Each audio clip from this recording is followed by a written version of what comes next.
Hey, Johnny, is your marriage a happy one? Yep, we've been married several years, and we've never had a fight in our house. Hey, that's wonderful. Yeah, we always go out in the yard. Hey, Johnny, I hear you play the trombone. Yeah, but lately I've been letting it slide. Why did you leave me here all alone? I searched the world over and I thought I found true love. You met another and you were gone. The day's almost over, so the guys need this location to deliver monster worms. Oh, got one, Andy. You ain't gonna complain about these. No, look at that. Another one. Another one? Nice one. Oh, I got another one too. Look at the size of these, Andy. These are the perfect worm, dude. Sure enough, they're really nice sized worms. They're exactly the type of worm that we're looking for. This is awesome, Andy. I'm snapping them. Look at that. It's a foot long. Right now, we're on the worm. I think the real enjoyment comes from just doing it.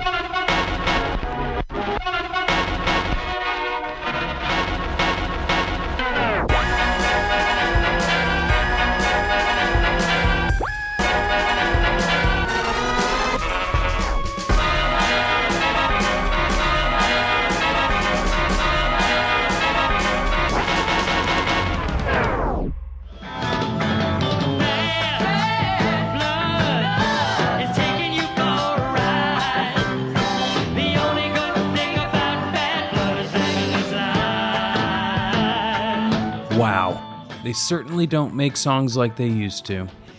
Hi, I'm Rob Schulte, and welcome to Doing It with Mike Sachs.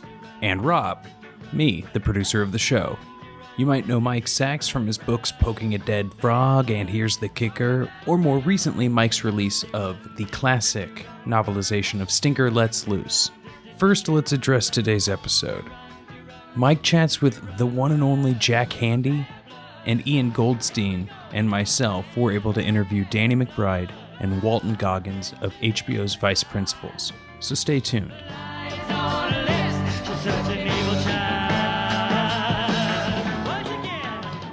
I also wanted to say that like every podcast in existence, we're looking to get some more ears on the show. So do me a favor, and if you would rate and review this show on Apple Podcasts and subscribe to it on your friends' phones, that's all I ask for. Next up, Mike interviews Jack Handey. You may remember him from such SNL shorts as Deep Thoughts or Fuzzy Memories. Jack has a new book that you can buy on deepthoughtsbyjackhandey.com. And Mike and Jack spoke by phone. You knew Steve Martin years ago, going back to New Mexico, right? Yeah, I was a newspaper reporter. I'm back here in Santa Fe. I was a newspaper reporter in the early 70s here in Santa Fe, and lived up on Upper Canyon Road and lived on one side of a 150-year-old adobe house that had been cut in half. And Steve Martin moved in on the other side. He was sort of going around the country doing his stand-up act, and he'd come over and play the banjo, and we got to know each other, and then he kind of took off, and I said, hey, my neighbor, maybe I can write some jokes for him, and I got in touch with him, and sure enough started writing some jokes for him, so that was my proverbial Hollywood break. So do you think you would have gotten into comedy or had stayed in journalism if you had not met Steve Martin? I think I always sort of leaned toward comedy. I wrote a humor column in high school and college, and even when I was a journalist, I wasn't the greatest reporter in the world. I mainly did Charles Kuralt kind of feature stories, but I always sort of leaned toward the humor column and always was sort of looking for something in that field, whether it was a syndicated humor column or writing out in Hollywood or whatever. What did you make of Steve? So this was at the very beginning of his stand-up when he was transferring over, segueing from becoming a writer to going into the stand-up field? Yeah, I think he had left Hollywood. I guess he liked Santa Fe and was touring, doing the Playboy clubs and stuff, doing his stand-up act. And then shortly after that, he got his break. I guess I started seeing him on The Tonight Show. So I said, hey, maybe I should hitch my wagon to that star. So I wrote him, and he called me out to Hollywood to write on his first TV special, which was fortuitous. That was Comedy Isn't Pretty? I think it was A Wild and Crazy Guy was the first one. And then he did, Comedy Is Not Pretty, and then I think he did a couple other ones. So that's an amazing leap that you made, going from Santa Fe to then writing for Steve Martin. Yeah, it was. It goes to show you, I mean, I believe in hard work and persistence, and that'll eventually get you there. But luck is a big factor. That's really true. But then again, if you weren't talented, he wouldn't have called you up to Hollywood. Yeah, I hope that's true. But just running into him as my next door neighbor is sort of a strange coincidence. And we have pretty similar senses of humor. He even told me once when I was writing, I think, on one of his specials, he said, believe it or not, I've written this joke. so we have a pretty close eye on things. Yeah, it's a very specific tone. What was the joke or sketches that you remember getting on the first and second TV specials? The big one was Turtle Rodeo, where they actually went down. They actually went down to the San Diego Zoo, and it probably wouldn't happen nowadays, but San Diego Zoo said, we won't let you have any of our turtles, but if you come down here, you can film it. And so they went down, the whole cast, the crew and everything went down there and filmed that. Did you have any jokes on his albums? Yeah, I had, he hired us, my friend and I, Carmen Finestra, to write some jokes for his album. Is this the one, I believe that sex is one of the most beautiful? You got it. Sex is one of the most beautiful things in the world that somebody can buy or a person can pay for. I forgot what the joke. You probably know it better than I do. Yeah, I believe that sex is one of the most beautiful, natural, and wholesome things that money can buy. There you go. Wow. Good for you. So, are you still in touch? Not really. Actually, he emailed me the other day. I guess he's doing a stand-up act with Martin Short, and he wanted me to write some jokes, and I just told him, sorry, I'm too lazy. What? Are you serious? Yeah, I just said, I said, my day now is like watering the grass, taking a nap, and drinking beer mainly, so. You can't squeeze a few jokes in that day? I know. Jack. I know. Yeah. What was his response when you said no? He said, so you're in. Great. I love that joke. Not even listening, yeah. Did he help you get on the news show? I think he did, yes. So tell me how that came about. That's a very interesting show. Lorne Michaels produced. It had an amazing group of writers on that show. James Downey, Al Franken, Tom Davis, Buck Henry, Max Pross, George Myers. Yeah, Swibel. Yeah, it had just a great group of writers. But, what I found, and maybe you've seen this too, is sketch comedy just doesn't work in prime time. No matter how good it is. I don't know what it is, but people just don't want sketch comedy in prime time. They want sitcoms. I don't know why, but every good sketch comedy show I've worked on in prime time has just not worked. I don't know. But that was an amazing writing crew. Probably the best I ever worked on. Did that job then lead to SNL? Pretty much, yeah. I went back to L.A. and I worked on Michael Nesmith's show, and I think a couple other shows, and then Al Franken and Tom Davis took over Saturday Night Live and brought me back to New York for that. So this was what, the Joe Piscopo, Eddie Murphy years? No, it was back when Lorne Michaels came back and took over the show after the Piscopo Murphy years, yeah, and Franken and Davis came to produce, and I think it was labeled sort of a disastrous year where we had, actually we had Robert Downey Jr. In his early days too. That was pretty good. Yeah. And Randy Quaid. I mean, there were some good people. So this was sort of a transitional year. Yeah. It was a tough first year. was the year we had Madonna came on, and I think she had did the first show, and then I sort of got fired after that, I think. What happened? I don't know. I don't know. I don't know. They didn't. I guess they didn't like me or something. Well, I really just didn't come back. My friend Jim Downey likes to claim that I was fired, but it took me. The next year, I sort of sat out and came in the last few shows, and then was back on for several years. So then you cranked out some amazing sketches, including Unfrozen Caveman Lawyer, which is one of my favorite. Now, how did good, thanks. You worked with Phil Hartman on that as well as other sketches. What was it like to have him at your disposal as a writer? I mean, the talent he had to bring out characters was astonishing. Yeah, he was just amazingly good, and I mean, you could go.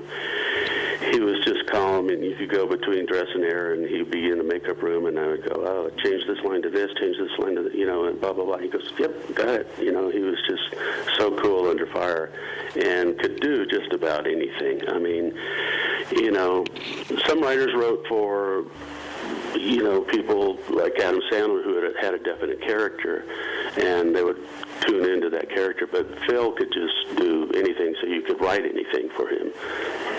I also remember the Tarzan, Tonto, and Frankenstein sketch. Did you write that one? Yeah, I wrote that with Jim Downey. We did several incarnations of that. That's the only sketch I ever saw Phil Hartman break up. Yeah, it was fun. I think we started it as a talk show, where people they were just talking in monosyllables and stuff, but and then it branched out into, I think we did a soap opera version, and I didn't see that. Mel Gibson played Frankenstein's brother on one, which was really good, and he was just like very loquacious, which was funny, so anyway. He's the anti-Semitic brother. Was that? He was good. Mel Gibson was fun to work with. Yeah. How was Madonna to work with? There's a show I never see on repeats. They just never show that Madonna episode. I don't really remember. I probably didn't get anything on, which is why I don't remember anything. I don't remember talking with her or working with her. I think maybe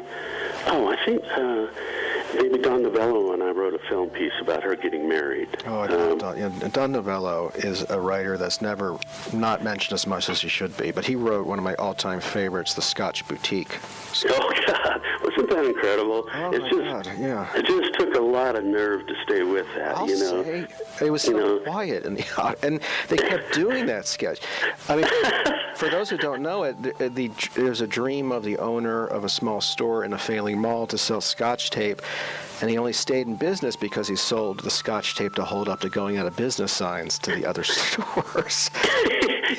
Yeah, and all the other stores were failing, and the Scotch tape store was doing well. Yeah, Don Novello is just a brilliant writer, and he's written a bunch of print pieces, too, that I wish they'd collect them together, because they're really good. I mean, besides the Laszlo letters, but he used to write freelance to magazines and some really good stuff. Really? I didn't know that. What is it that he wrote? These were Shouts and Murmur type pieces? Yeah, and he and I used to write for back freelance to We magazine, a girly magazine back in the day when it was owned by Playboy. And he did a lot of funny pieces for them and some other magazines, I think Omni and stuff. But yeah, I wish they would collect his pieces because they were really good. Yeah, he's not out there enough. I think he's such a genius, but he's sort of under the radar. He is. He doesn't publicize himself a lot, but he's just some great stuff. I mean, it's just, I don't know, find the popes in the pizza. I mean, I don't know. Yeah. So good. And the Laszlo letters was really the first of its type before Jerry Seinfeld got involved with that sort of thing, the letters from a nut and all that sort. But those Laszlo letters, like writing to Nixon or writing to McDonald's. It was just incredibly funny. Incredible. Now, the Happy Fun Ball commercial parody is one of those things that I saw and just blew my mind. It was so influential, and to this day, that format is used by comedy writers. It's just a short, dry setup, and then a tremendously long list of repercussions. How did that? Do you remember the initial thought behind the Happy Fun Ball idea? I just remember it occurred to me over the summer, and I don't know how or why it happened, but just a lot of disclaimers made me laugh. And speaking of Steve Martin and I writing a similar piece, he wrote a similar piece. I think it was called Side Effects, I think, which is about just warnings on a drug or something about the side effects. But yeah, I'm not. You're never really sure how an idea comes to you, but it did. Well, that Side Effects piece was for The New Yorker. Right. Yeah, Mm-hmm. that reminded me of Happy Fun Ball, where it's just such simplicity, and then the world behind it just crashes in on itself. And the Happy Fun Ball was just a small little red ball, plastic ball that was used by kids, but the warnings went on for how long did they go on? Do not taunt Happy Fun Ball. So you have a new Deep Thoughts book out. I do. Let's talk about that. Who is putting it out? Who's the publisher? I am the publisher. It's published by Twinsis Productions Incorporated. That sounds right. Yeah, I'm the publisher, and the only way you can find it is on my website, which is deepthoughtsbyjackhandey.com. What I love about it is just the character's a total lunatic, and yet he's so dry and soft-spoken. Is this a character that you write under? I hope it's a character, not me, because he is sort of insane. Yeah, it's a guy who's very sort of off, insane, but thinks he's normal, and tries to get you to agree that don't we all think that this, blah blah that? No, but it's I guess it's sort of like the Steve Martin character, only I think he's darker. It's more vicious. Yeah, I'll say. I mean, some of this stuff I was looking through. Actually, this is a fuzzy narrator one, but this is one of my favorites. Of all my imaginary friends, I don't think there was one that I didn't end up having to kill. It's the having to kill part. There was no choice. I'm sorry, I had to kill him. Yeah. It's hard to keep from going to the dark side. My wife always tries to tell me, no, that's too dark, but that's really? That's your instinct to. Oh, yeah. Yeah, I know. I like the dark humor too. Harkens back to the old National Lampoon days. Yeah. Slash and burn. You don't see that anymore. That Michael stuff. No, it's all kind of. Most humor now is just sort of topical, and it's just not evergreen, as they say. Well, yeah, that's exactly right. I mean, your deep thoughts, they remain as fresh as they did 30 years ago. I mean, you're not writing about Reagan or George H.W. Bush or any of that. This is stuff that's just character-based, that just remains as fresh as it was years ago. Well, I hope so, and that's why you like reading, Benchley and Thurber and things like that is, they didn't really write about, the election of 1920, which is gone, I mean, I'm sure there was some great satire about the election of 1920 if that was an election year, but I just prefer more of the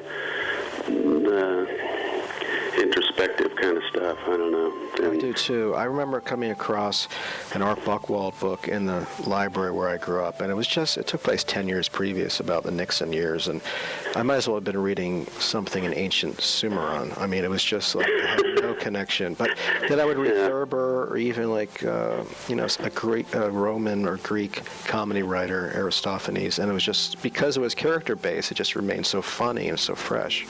Yeah. A lot of the stuff now is just topical or political, and it just I don't know. Not many people can do Jim Downey can do political stuff good, but a lot of it is just the first step you think of, is that's what they do, rather than going to the second or third step, That's right. And that's probably the problem, too, running for TV, is that you're forced into a position where you have to write material that is just going to go bad, that won't be evergreen. Yeah, I tried to avoid that on Saturday Night Live, which is probably why most of my sketches were in the last 5 minutes of the show. But, people and actors love to do impressions, too, so, that's a factor. Like, they like to get out and impersonate a famous person, and so you're fighting that. So it's hard to do the evergreen stuff. When I was looking over in doing this interview, I was going over some old deep thoughts, and what struck me was how close to the internet humor you see now in tweets. I mean, these were tweets 30 years before tweets existed. Yeah, somebody said that I invented tweets, but I think you did. I was going to say, comedically, you invented tweets. Well, I hope there's some money involved in that somewhere. But I think so you're a contributor to New Yorker. Let's talk about a lot of people, even though they don't want to write full-time for print, if they're comedy writers, they want to get something in the New Yorker. How hard was it for you to get your first piece in, and how hard is it still for you? What is the success rate or failure rate for you still to this day? Well, when I first started, it was very, it was difficult. I mean, almost all my stuff was shot down, and finally, Dan Mineker, who used to be an editor there, I don't know if he still is or not, but he's not, said, he got in touch with me and he said, I like your stuff, and here's what you do, write a piece where you repeat a phrase and that'll get in. And sure enough, I did. I wrote a piece called Stunned, and it got in 1987. And then after that, I wrote like 5 pieces. And I just thought, I'll send all 5 of these, and maybe one will get in, And my champion at the New Yorker, Susan Morrison, kind of said, no, we'll take all 5. So it was like, I was kind of like off and running then. And they accept more of my stuff now, but it makes it harder in a way, because you go, are you just accepting it because I have a history there, or do you really like it, Yeah. So well, that's a problem we should all have. I mean, yeah. I mean, how do you know whether a piece works or not? Do you give it to your wife? Do you give it to friends? Yeah. Sometimes I'll have test jokes out on people, and it's hard to know. Yeah. But usually, and you probably know this too, is if you hit a sweet spot on a piece, it's easy. I mean, if it has a good premise, it's much easier to write than sort of a collection of jokes, which is hard, because you got to just write a million jokes and then pick out the best ones and hope they fit the theme. But if you have a good, strong premise, it's much easier. Like when I wrote What I'd Say to the Martians, it's like, it's a clean premise. It's like just a vicious guy taunting the Martians. So, it's easier if you have that kind of a premise. Yeah, just a guy who's a dick to the Martian. I love that. What a dick. But you still do get rejected, right? Occasionally, yeah. And unfortunately, there's just not many places anymore to send stuff. I mean, and they've gotten more and more restrictive about the rights they want. It used to be back, when I first started writing, you just sold first serial rights or one-time rights, and now a lot of times they want all rights or something. It's, I know, yeah. And for the same money. Yeah. Now, here's a subject you may not want to talk about. I can always edit it out. I bring it up because I suffer from it very badly, and I was thinking about actually writing a book based on this, because most comedy writers that I've interviewed also suffer from it, and that is OCD. Oh, you should write a book about that. And I have actually considered, I have that, and a lot of comedy writers have that. And I think it's a major factor in being a comedy writer. It's just tell me why. It's just your brain is ordered differently. OCD is, do you have that? I have it very bad. I've had it since I was 11. That's about when it starts, I think. But supposedly it's not like something you can cure. It's the way your brain is formed. I find it fascinating because you're right, that it wires your brain in a certain way that makes it so that you think in a comedic. Now, that's not to say there aren't plumbers or surgeons out there with OCD, but I do think that the suffering one goes through as a kid wires your brain in a certain way to help make writing comedy easier. Yeah, I don't know. I mean, in a way, I feel like I'm fortunate to have it because there are so many. There's so many comedy writers that have it. I mean, geez, a ton of them, and comedians. So I think it must have something to do with it. It's an interesting topic. Well, are you willing to talk about this, when it hit you and what your feeling was? Because when it hit me, I felt very alone. I didn't know what it was. I thought I was going crazy. This was way before anyone knew what it was. Yeah, no, it's like feelings of guilt and, counting things and cleanliness and,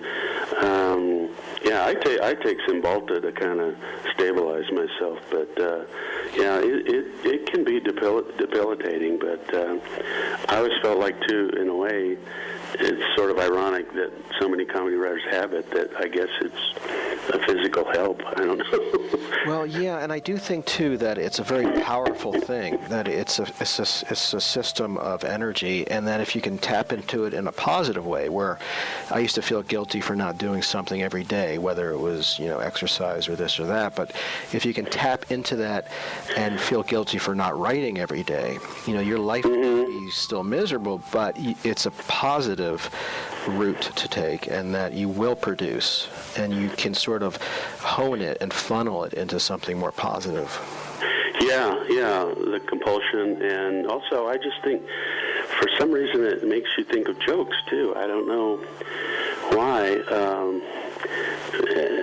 I think it's a great, medical area of study, because I think it's not just because it's, I've known people too, comedy writers that are,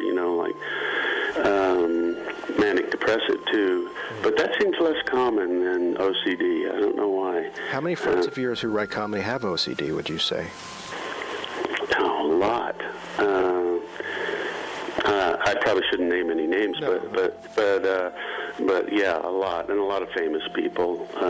I think Steve Martin has talked about it, but there's a lot of famous people that have it, and I don't know. It's an interesting. It's almost like a mechanical thing, that your brain has sort of a little twisted wiring that makes you write jokes. So right, that you think differently than other people who are thinking differently. Right, yeah, and there's a downside of it too, which is the compulsion and to do things and count things and wash your hands and. Well, Jack, I'm a huge fan of your work and have been for years. Thank you very much. A new book. I'm going to really spread the good word. I'm going to send people a freebie with every book they order. Yeah, I've got some Deep Thoughts merchandise that I need to get rid of. Like a beer cozy or something? It's like, greeting cards, fridge magnets, bookmarks, that kind of stuff. So, so you'll get a free surprise if you order a book. Do you have any projects that you're working on, any print projects or otherwise, that we can look forward to down the road? Well, by the time this comes out, I'll have a piece in the New Yorker called "Don't Blame Yourself,"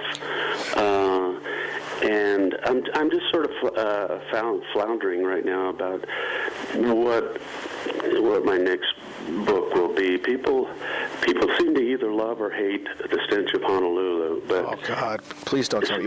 Someone told you they hated that book? Oh yeah, you check out Amazon. It's like there's no plot. I just I finally realized that, and you probably have found this too, that most people, I don't say most people, but a lot of people do not have a sense of humor. Yeah, they think they do.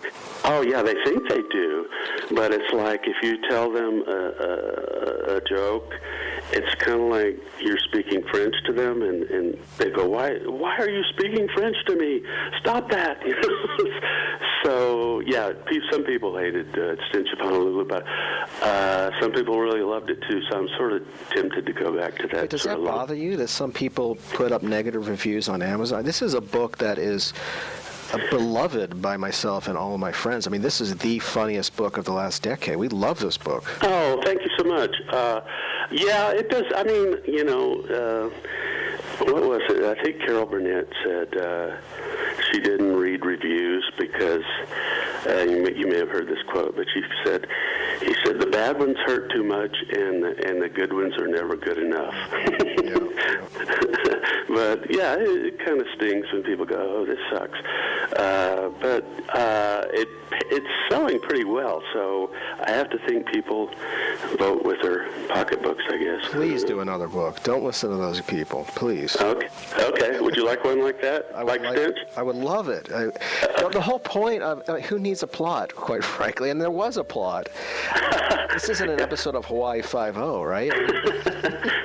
Yeah. My friend George Meyer used to say, talking about the emphasis on story, and he would go like, he would say, "What are we, children, that we need to be told stories?" Well, that's just it. And one of the advantages of not writing for a Hollywood executive is that you can do whatever the fuck you want. Yeah. Well, I'm leaning towards something like that, and hopefully I'll, have the energy to do it. All right. Well, maybe I'll check in when that book comes out eventually. Well, thanks so much, Mike. Don't forget to order Jack's book from deepthoughtsbyjackhandey.com. Next up, we get to hear from Danny McBride and Walton Goggins of HBO's Vice Principals. Season 2 is now available on HBO, so check it out.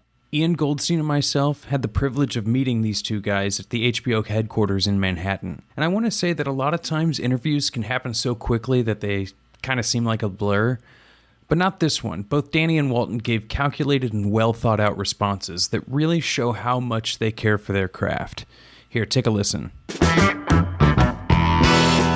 So yeah, this interview was conducted by Ian Goldstein, so you're going to hear his voice throughout. Ian started the chat by bringing up the fact that originally HBO's Vice Principals was supposed to be a 5-hour movie. He then asked when they decided to turn it into a TV show.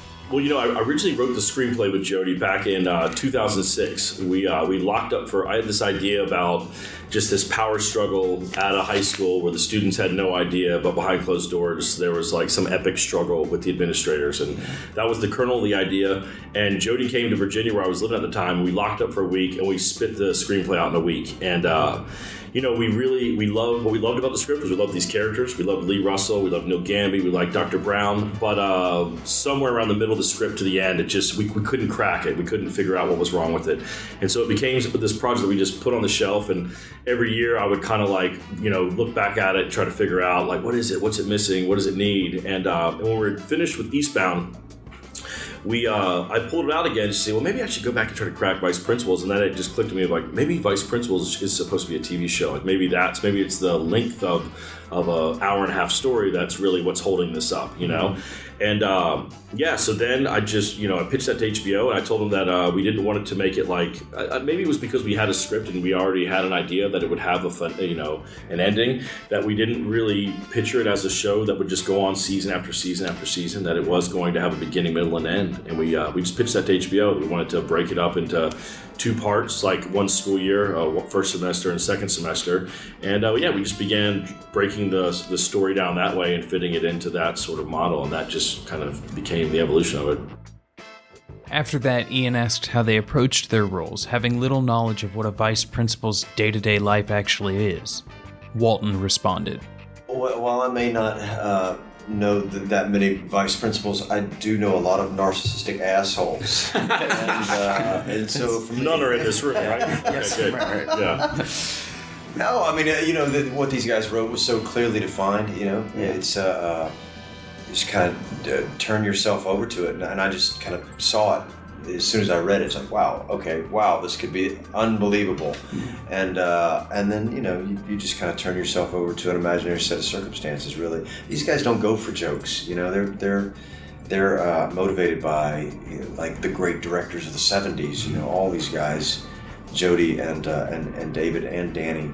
That's really their big kind of influencers. So they're not writing a comedy, they're writing a drama that happens to be funny, and I understand that world, and everything that they do is grounded and truthful, and so I think everybody just kind of approached it that way, really. Yeah.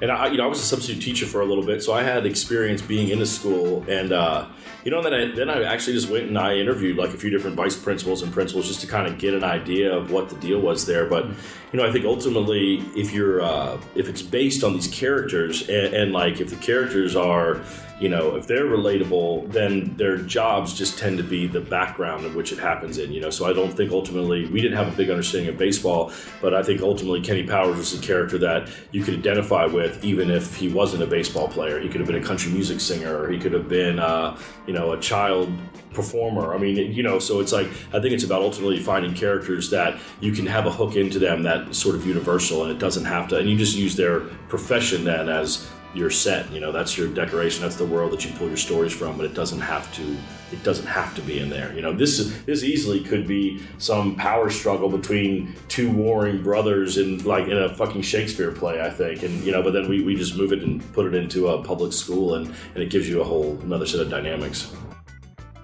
Next, Ian asked if it's easier to find the comedy in roles that aren't specifically comedies. If you're just kind of truthful to the absurdity of the situations, and you play that honestly, well, you'll go through a plethora of emotions, but it'll be funny because it's fucking funny, and it's so absurd, and it'll be serious because it's serious. This is a very, somebody's got a gun to your head, and I think that kind of applies to what these guys. For me, that's the only thing I kind of look for, really, in anything that I approach is to be as truthful to the story as possible, and to not cast myself as the center of attention. You know what I mean? To not make it about me. I am there in the service of the writer and the director, and I try to understand the story on the same level that the writer understands the story, and I feel like that's my job, and that's how I can be an effective tool for the filmmaker that I'm working with. Have you had experience in the past where you thought like, oh, I see comedy coming out of this scene, but you may have not been able to pursue it as much? Weirdly, when I was on Alien, I was wondering what the vibe of that kind of movie would be like. Yeah. What's the vibe on an Alien movie? Is it going to be like, is everyone very quiet? Are they, and it was odd. I mean, it's like you get there and it's exactly the same vibe as on Vice Principals or anything. It's like, ultimately people are showing up to work and they're having fun doing what they're doing. They're excited about what they're doing. They're taking it very seriously, but it really, like, the tone of the set wasn't dictated by the tone of the movie, I guess. It was, it was interesting. And I'm sure that that's not how everyone is. I'm sure that there are directors who want that, but Ridley, I thought, was, he didn't make it, it wasn't like you felt like, oh, I can't like be light here because that will, you just kind of leave it up to him to sort of guide you in what works and what doesn't work, and not really censor yourself, and kind of just do what you feel like seems true, and then let him guide you if it's bumping against the bigger picture. Ian addressed the fact that all creators have to face rejection over and over again, and he wanted to know how they dealt with it early on in their careers. It was a lot for me. I was like, I wasn't really, when I was in LA, I don't know if I would have made it if I had come out to LA with the hopes of being an actor, because it's just so difficult. It's so difficult to really cut through and to find your mark. You really have to find people who believe in you, and you got to be used to being able to be rejected every single day. And so I was out there trying to be a writer and trying to direct, and for me it was sort of like I just had faith that I knew what I was doing, that I'd be able to do it, and it was about trying to find the time to be able to do it. And like when I had moved to LA and I have like a rent that's more expensive than anything I had imagined before, and I have the bills and all this, I just found myself having to work all the time. And then like the thing that I was really in LA for, which was to write and to try to make as a screenwriter, I would have like 3 hours at the end of the night, and I just spent 12 hours doing something that I didn't give a shit about. And so for me, I felt like I needed to figure out the math of it all, that I needed to like move back to my parents for 6 months, and in that time period I could write something and I wouldn't have to work quite as much or to pay the bills. And so it was about just trying to find the balance for me of like, how can I do what I'm out here to do without just getting pummeled, by just the cost of living here. And so that was the sort of thing I felt like I had to get over, was not really rejection, but the ability to like get myself in a position to be able to actually just do what I came out there to do. Were there times you thought you really had something down, like you had a certain role that you wanted to get and you thought like, oh, I definitely have this, or when you had certain expectations that just kind of collapsed or didn't go the way you thought it would? I think it happens with everything. I mean, every situation you get handed out there, you always imagine that there's the best case scenario, and it always happens usually just a little bit below that. It's always just like, you get cast in something, you're like, oh, this is going to be the thing that really catapults me. You're like, oh, this is this director's like least box office success. Okay, so that's going to send us back to the drawing board. It's like, so I think you're always thinking, I think that it's always about your expectations and then the reality of it, and I think ultimately you just have to not be discouraged by that stuff. You have to just like what you're doing enough that stuff you're not constantly in a state of like, am I going to keep doing this or not doing this? And just know that doing it is going to require you to be rejected, and it will require things to not always work out the way you want them to. You feel like liking something enough can overpower rejection. You're fucked if every single thing that happens you're trying to use that as the deciding factor of whether you should keep doing it or not. Because you'll definitely hand it moments and opportunities that if that's what you're using as your benchmark, that there will be moments that feel like you're lost or it's not going to work out. So I think you have to just get yourself in a mind space that you're not looking for those opportunities to decide your passion for it. Yeah, I mean, certainly. I mean, who doesn't have doubt kind of in that way? I think for me, once I stopped to kind of comparing myself to the people around me and my worth, value as an artist, or even just as a person in the world, I became much happier, to be quite honest with you. And I learned very early on that this notion, to go with what you said, which you so articulate what you just said, the idea that there is a silver bullet that gets you to this place. I don't even know what that fucking place is, to be quite honest with you. I think that most careers, if that's what you want to call it, most satiated artists build their opportunities over a very long period of time, and that might be when no one's looking, and then you get the job, and then all of a sudden a lot of people are looking at you, or it might be in front of people, and it like was my experience, to where you go from number 12 on the call sheet to number 9 to number 8, back down to number 11 before you get to number 2 or number 1 in some instances, and I think, again, it's like to look at it, like Danny said, as this is my life. This is the road that I'm walking, and to be happy along the way. Ian followed up by asking if they believed in the idea of always hustling for work. I actually don't. Like, I don't know. My version of making it, my litmus test is very different than it is for other people. I could stop tomorrow and be okay. I've set my life up in a way that I can live without, and I'm happy.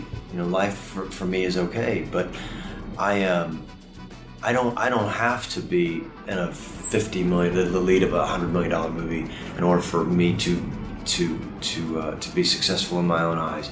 It's just continually kind of challenging myself, I think, getting those opportunities. And that doesn't just kind of come as an actor, man. I mean, it comes from traveling, for me. It comes from being a father.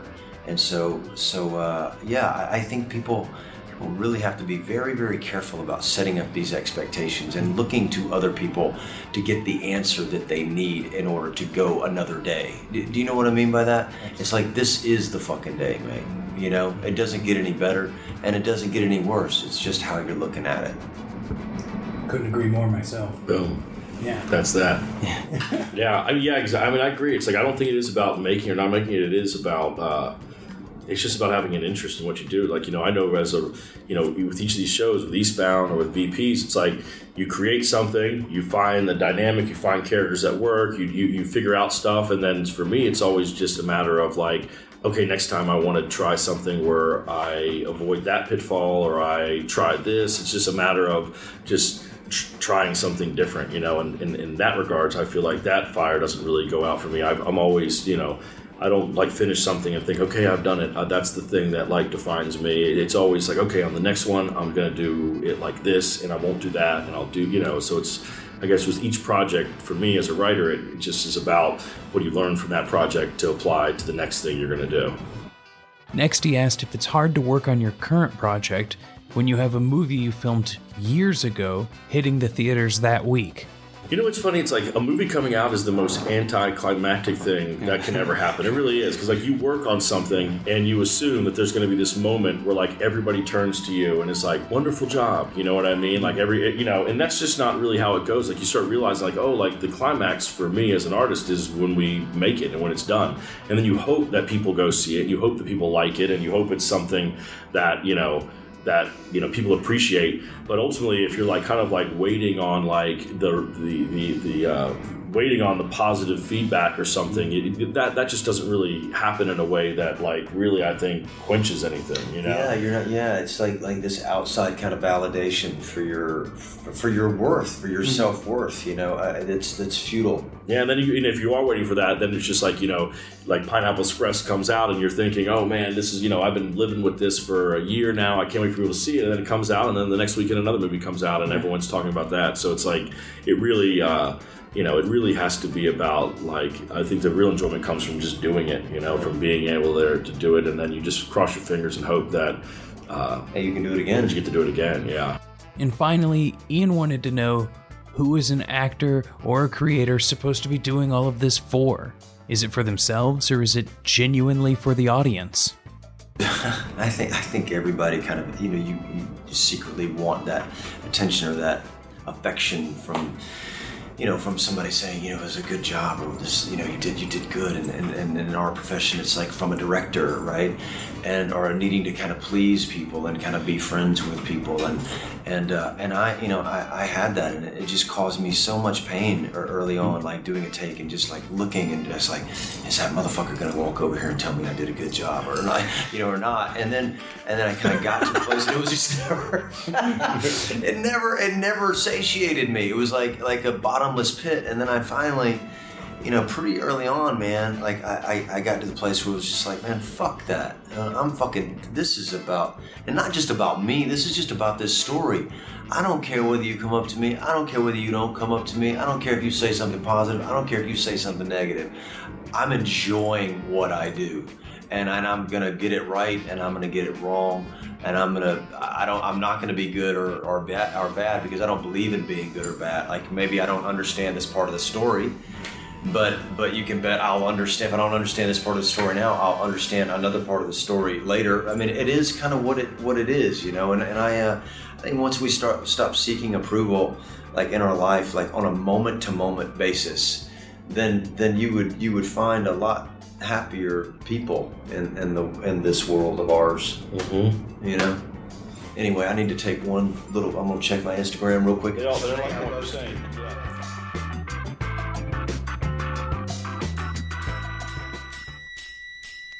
That's it for this episode of Doing It with Mike Sachs. Join us next time, where I'll be recording the show live with the original members of the Flying Wallendas. Thanks to Jack Handey, Danny McBride, and Walton Goggins for being guests on today's show. Thanks to Ian Goldstein for conducting another great interview, and to Sam Peach for our theme music. Last episode, I forgot to thank Max Yoder for co-creating the podcast quiz segment, so thanks, Max. I hope Kansas is treating you well. Learn more about Mike Sachs over at MikeSachs.com, and make sure to buy a copy of Stinker Lets Loose or any of his other great books. You can find me, Rob Schulte, on Twitter at Rob K. Schulte. That's SCHULTE. And if you want to hear more from me, I'm currently putting out the second season of my famous horror movie show, Pumpkin Spice Podcast. Check it out. It's a seasonal artisanal treat for your ears. So until next time, you know what to do. Keep your feet on the ground and keep doing it. You can find a spot like that and dig a decent product. That's where the paycheck's at.